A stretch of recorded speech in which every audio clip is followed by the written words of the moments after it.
Done. I'm done. I'm so done with 2020. I'm so ready for it to be over. Let's just skip December and just go straight to 2021 and start clean. Fresh slate. Recently had a conversation with somebody that's exactly what they were saying. And believe me, I've thought it. Have you thought it? Have there been times lately, or several times during the year where you have just heard yourself saying, I am so done, and then one more thing happens, and one more thing, and one more thing, and it's just by now you are so ready for 2020 to be done, so you can start fresh with 2021 and pretend this never even happened. I want to share with you that that's probably a big mistake. That there's a way to do this ending well. We have one final month left in 2020, and there's a way to do the ending of 2020, do it well, do this ending well, so you can harvest the amazingness that has been here in this year. I know it hasn't felt like it. And there have been times where you just felt like throwing in the towel and just giving up and saying, Uncle, enough. And even in the midst of all of that, there's been some amazingness. You have been amazing. And there are remarkable gifts to harvest, so you can then gain the energy from it and put it in service to a life, a year, 2021 that you absolutely love, and it is possible. It is possible, and you deserve it. My name is Felicia Searcy, your Dream Life Activator. It is my joy to be your partner in believing. And in this live, I want to walk you through a process to do the ending of this year well, in order to gain everything this year came to bring you, came to bring us. So you can harness it and put it in service to an amazing 2021. And if this is resonating with you, please throw some thumbs up and some hearts in the comment section so I know what serves you, so I can continue to bring you lives that will serve you. And if this is serving you, please share this with somebody else that you think it would help to do, bring 2020 to an ending well, to do this ending well. So we have such a tendency sometimes that when things are really difficult to just want it to be done. And let me say this, you have been absolutely amazing in terms of staying positive and being present for the good and staying committed to your dream. It's been breathtaking to watch your commitment to your dream. And I know there are days when it just feels overwhelming. And the gap between where you are and where it is that you want to be, it just feels insurmountable. That there's no way you're ever going to cross that gap. And it just feels like one more thing happens and you get a little bit of momentum going and then bam, something else happens again. And it feels like this is forever. It can feel like it just, time just locks down and like this is forever. And this is when you might want to start getting into the thinking of, oh my God, if I could just get this year done, then I could start over. Like there's a magic moment that happens between 11:59, December 31st, 2020, and midnight, January 1st, 2021. Like that's a magic moment. Well, in the whole scheme of things, when you really look at it, it's simply another second. It's simply the clock moving, the second hand moving another second. Now, it doesn't mean that collectively, energetically, we as a species have not put a tremendous amount of emphasis on that moment. And the power of that is that you can harness the power of that moment, but you want to be intentional about it. So I want to walk you through a process, and then I want to invite you December 4th, this coming Friday, to a 3-hour free masterclass that I'm offering to really help you hone your 2021, to design an amazing 2021, to be intentional, deliberate, and keep a momentum going, to build the life that you love and you deserve. But let's start with bringing this year into completion first. Doing this year, ending this year well first. So first of all, the first thing I'm going to invite you to do, so I'm walking you through a 5-step process to really do this ending well. Do the ending of 2020 well. And I came across this process. 2018 for me was really one of those years where I had 2 very close family members die. My sister died. My dad died literally within about 3 or 4 months of each other. My mother became very ill. My dog died. We had fires. We were between 2 fires. And there was a mass shooting here in my community. So 2018 was one of those years that I just wanted to close the books on. 2020 has been difficult, but 2018 was just one of those years that my heart just was in so much pain. I just wanted it to be done. And I gleaned this process from a number of different sources and put a process together that was really, really effective and powerful for me. And then I did it last year, and I have every intention of joining you this year in doing this process. So first step, so in 2018, I gave myself an opportunity and the time to take a breath and to really honor the human emotions that were still stirring in me. So step number 1 is to acknowledge the pain. 2018, I acknowledged the pain of the deaths, of the illnesses, of the fires, of the pain that was ripping through my community from the fires and the shooting down in the bar. I really gave myself permission to be present for the human experience. Sometimes in this quest to be positive and always be grateful, which is an absolute, it's a remarkably powerful thing to do. But what happens is that we end up doing a spiritual bypass. We skip over the very real human pain and sense of loss. And it's not like it goes away, it just goes underground. So you don't need to dwell on it. I love the passage from the Bible where it says, yea, though I walk through the valley of death. It says you're walking through it. You're not pitching a tent. But you don't want to bypass it. You want to be present for it. And so this may take the form of some journaling, some letter writing, letter writing to yourself, letter writing to the universe, and just really giving yourself the space, the time, the room, the love, to just really acknowledge the loss, acknowledge the pain, let the tears flow, let a good friend or a couple good friends really be there for you to wrap their arms around you, and maybe this year that you're wrapping your arms around each other, but there's a deep acknowledgement that there have been some really difficult things this year. There's been a loss of connection, very real human touch. There's been loss of work, loss of business, loss of income, loss of health. There's been loss. Again, this is not to get overwhelmed by it, but that you want to acknowledge it. You want to give yourself some space and acknowledge the loss. All right, so number 1, acknowledge the loss.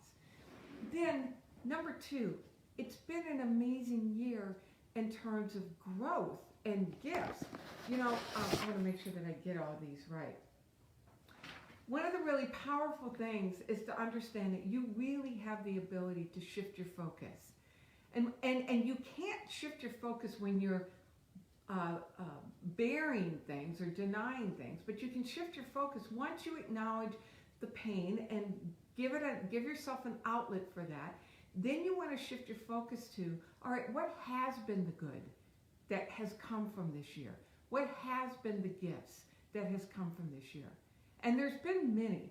When I look at it, I realize that since March 15th, I basically have been at home. I mean, so many of us, right? That I've basically been at home. And it's really given me an opportunity to deepen some friendships here. That when I was on the road and always busy, I didn't have an opportunity. Well, let me change the language. I didn't see the opportunity. The opportunity was there. I didn't see the opportunity.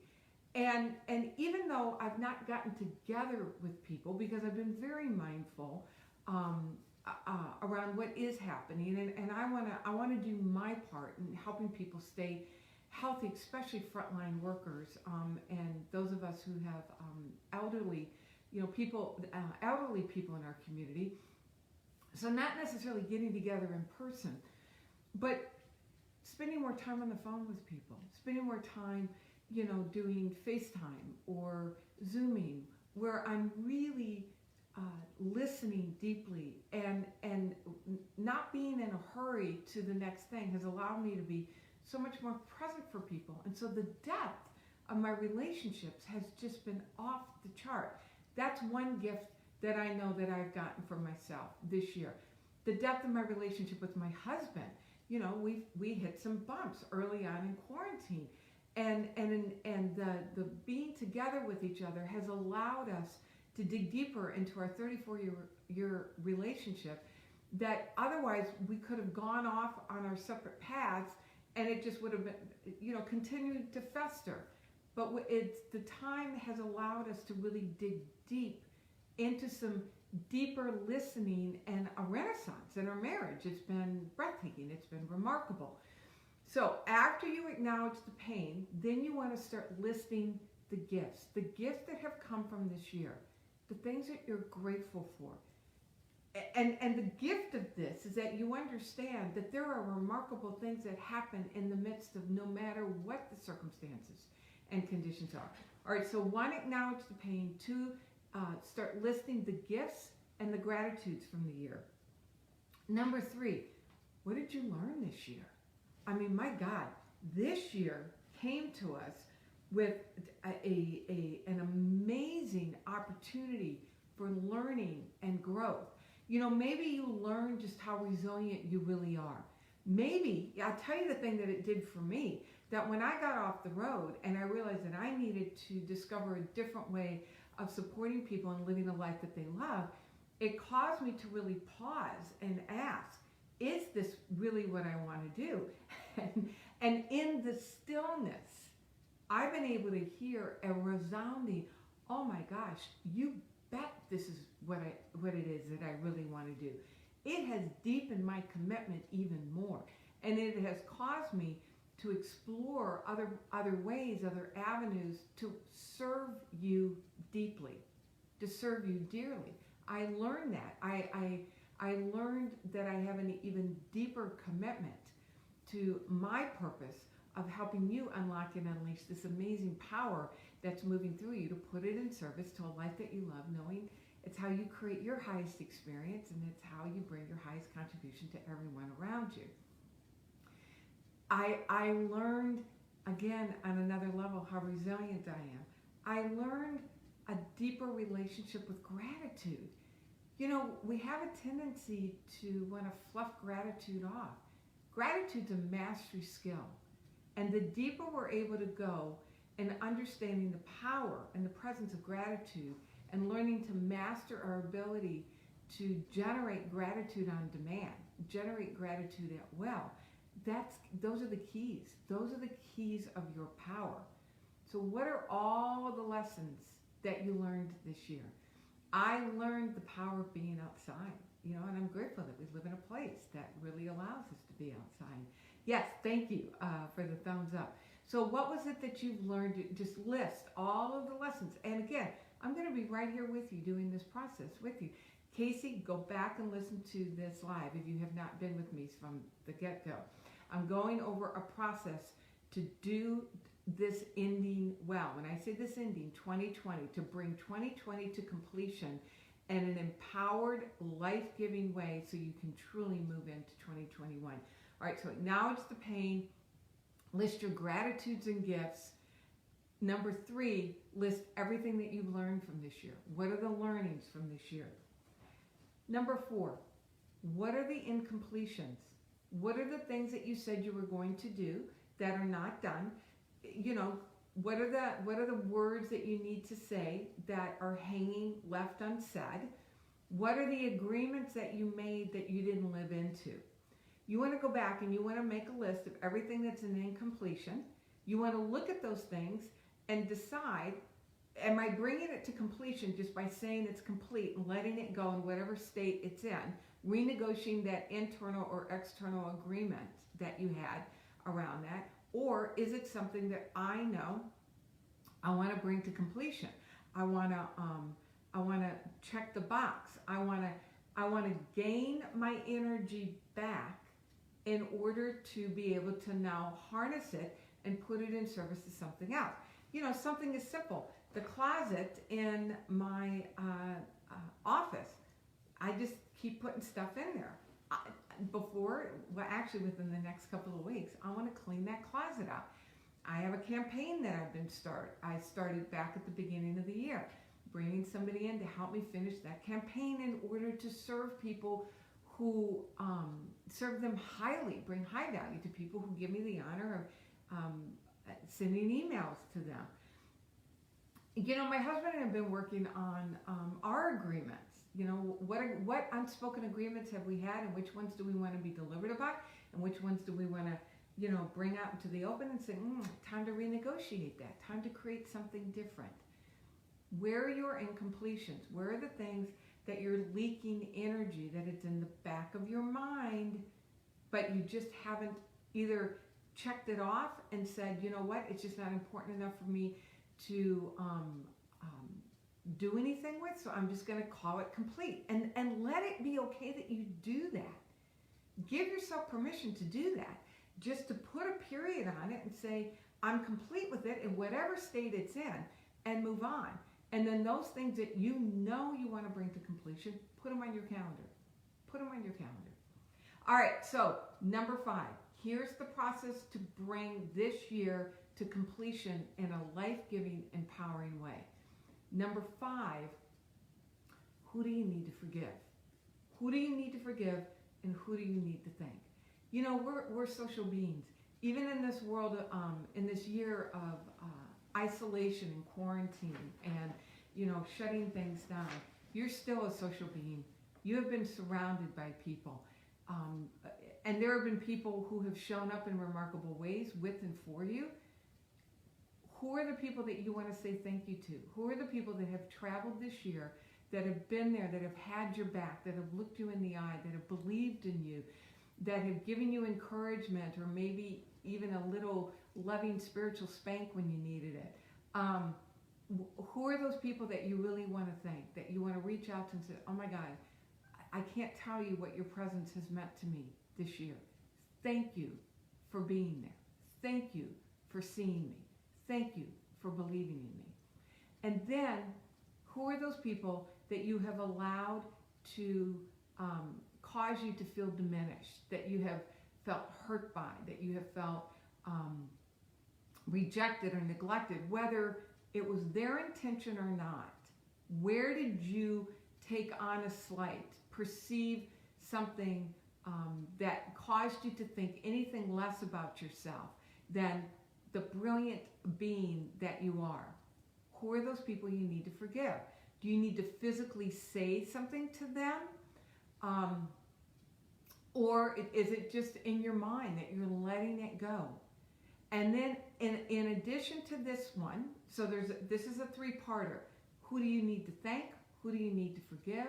And then include yourself on that list. What is it that you need to forgive about yourself? And then who do you need to make amends to?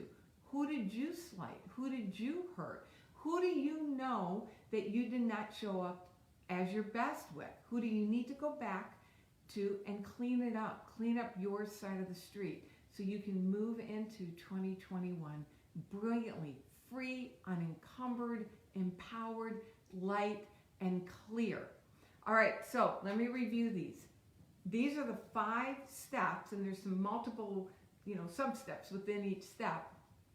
But these are the 5 steps to walk through within the next couple of weeks as you're starting to plan 2021, where you're not just saying, oh, I'm so done with this year. Let me just be done with this year.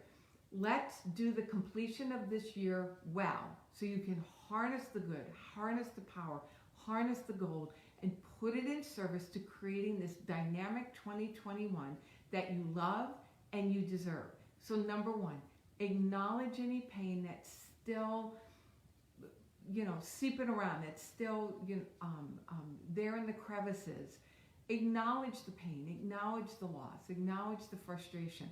Do some journaling, do some letting go, but dedicate some time to just truly allowing yourself to experience the human experience, the pain, the sadness, the loss around what this year has been like. Be very deliberate about it and then let it go. Oftentimes I will write a letter to the universe and then I'll burn it. I always share my pain with somebody who loves me and sees me in order to dissipate it and have that shared human experience and then let it go. Then number 2, what are the gifts and gratitudes? You want to list all the gifts and gratitudes that you have from the year. Number 3, what have you learned? What were the things that you learned from this year? What are all of the lessons that you can now take with you into 2021, into this next year? Number 4, what are the incompletions? What are the things that you said that you were going to do that never got done? The agreements that you made with yourself or others that you either need to go back and complete or renegotiate. What are the incompletions that you either call complete or put on your calendar and bring to completion? And then number 5, what do you need to clean up? What do you need to forgive? Who do you need to thank for being there? Who do you need to forgive? And who do you need to make amends to? That's all under number 5. That's a bit of cleaning up. All right, so again, I'm going to be walking through the same process with you. It was a process that I pulled together from a number of different sources and what came to me intuitively after my year in 2018. Did it last year and I plan to do it this year with 2020.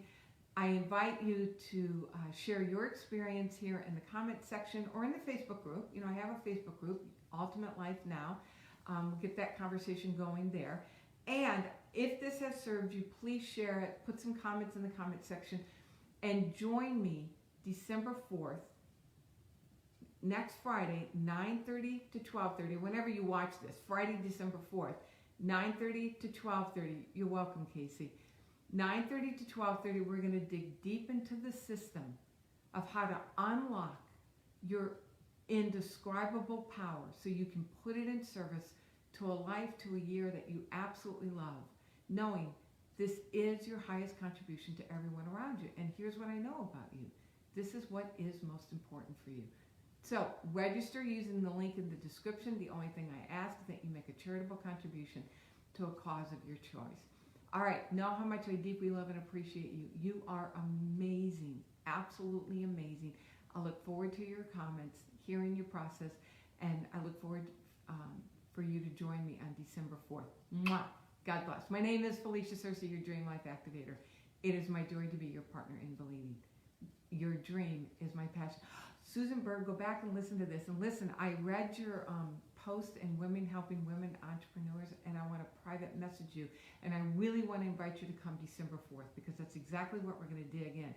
And let me say this. I'm going to encourage you to set the how are you going to do this aside for right now. It's a whole nother lesson. And just listen to your heart. Listen to your heart knowing that you live in an abundant universe and that as you follow that divine urge by listening to the question, what would I love? You will be shown how to monetize it. And in the meantime, put the how on hold and stay in the question, what would you love? All right, so that's a whole nother live, just speaking specifically to Susan Berg. So the rest of you, everybody, see you December 4th. Know how much I deeply love and appreciate each one of you. Go through this process, share your thoughts on this, and I will see you Friday, December 4th, 9:30 to 12:30. Mwah. God bless.